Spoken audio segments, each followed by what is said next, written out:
Hey guys and gals, I got another one for you today. Today I'm in my AMX M454, platooned up with Hoops on Overlord, standard battle. He is in his T92. Now these are two tanks that we don't make a lot of money in because we have them stacked so we can have good games on them.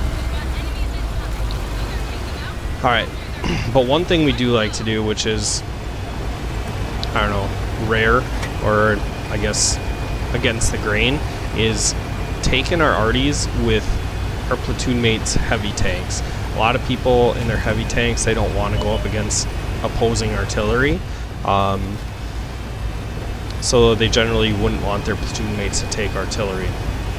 However, we have found out that if we take two heavy tanks and we just get barraged by the enemy artillery, because there's artillery in the match anyways, and our artillery, God knows where they're firing, but it's usually not in the choke. So it gets real sickening being, trying to work a choke with your platoon mate and both of you are being barraged by Arty, and when you're asking for return fire on enemy tanks in the choke, your Arty is nowhere to be found. So what we like to do, and then the other thing is, like, a lot of people when they take their Arty, they'll want to scout, but to me, and both Hoops, it's great to spot for your artillery, but if Arty can shoot at targets that aren't moving and you can control how the choke goes with your heavy tank, then your artillery can go a lot further than spotting some mediums that are crossing a field and hoping that they hit. It seems to play out a little bit nicer. I can control the tempo of the choke. I can make sure that we're not out driving our artillery fire, driving into the enemy artillery fire, things like that. Alright, so I digress about that. Just kind of a thought. If you're struggling in your heavy tanks, or you usually take your artillery with your platoon mate scout tank, try it this way. I think you'll like it better. We do. So I track that E3. He gets pounded by the mediums. Hoops finishes him off. I come over the hill on this 30B, light him on fire, smash him, and we have won the zero line.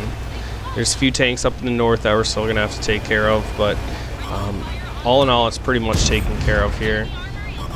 Alright, so the AMX M454, I call this the Tier 10 Mutant, and that's because it plays a lot like the Tier 8 Premium M6A2E1, I believe is what it's called, otherwise known as the Mutant. It's a big, tall, ugly tank. I think it's beautiful, and I love the gameplay of it. So the comparisons are strong frontal armor, a weak cupola, and weak shoulder plates, but definitely not easy to hit when you're wiggling, and you definitely can bully people in the tanks. Your side armor's trash. And to this one, I love this gun. I run this smaller gun on this tank, and I just love the gun handling. You can see I trust snapshots a lot in this thing, and that's because it's a very accurate tank. It's a lower caliber Tier 10 heavy tank.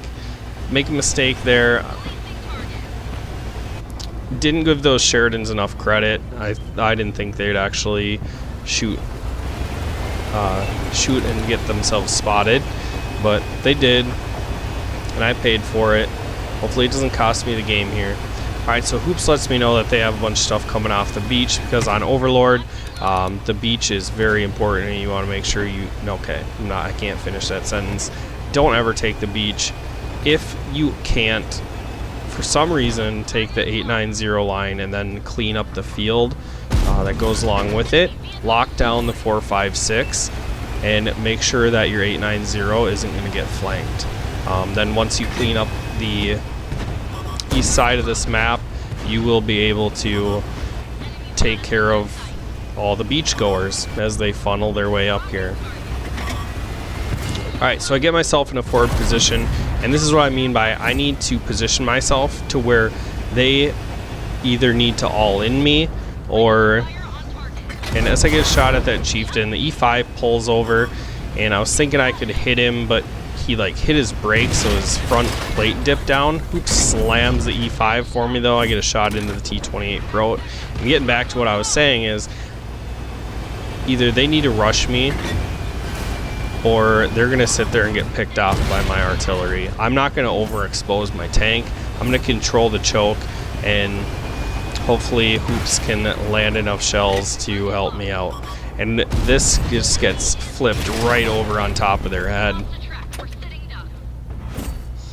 Track this T-32, he returns the favor. Get a shot right into his side. And my Patton finishes him up.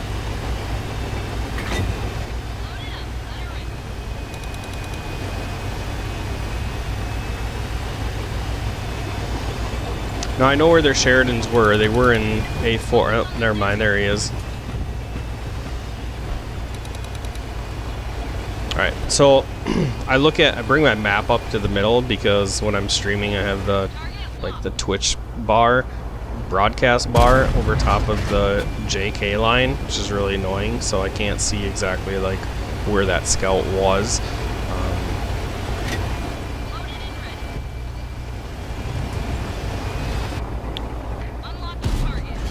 And I miss the saving grace shot. So Hoops unfortunately goes down, but this shot should take care of him.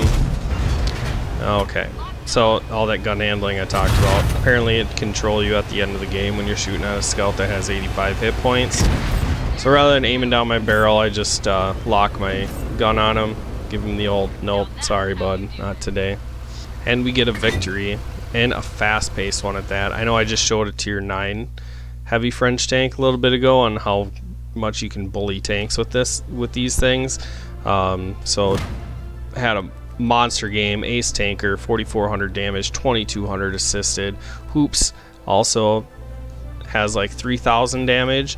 Gets 2 kills, so we just missed our brothers, but he was nice enough to give me that top gun. If you want to see another AMX 54 ace tanker, I'll link a video. Otherwise, I'll also link French aces. That's really all I got for you guys. Make sure you like, share, subscribe, and I will catch you in the next video.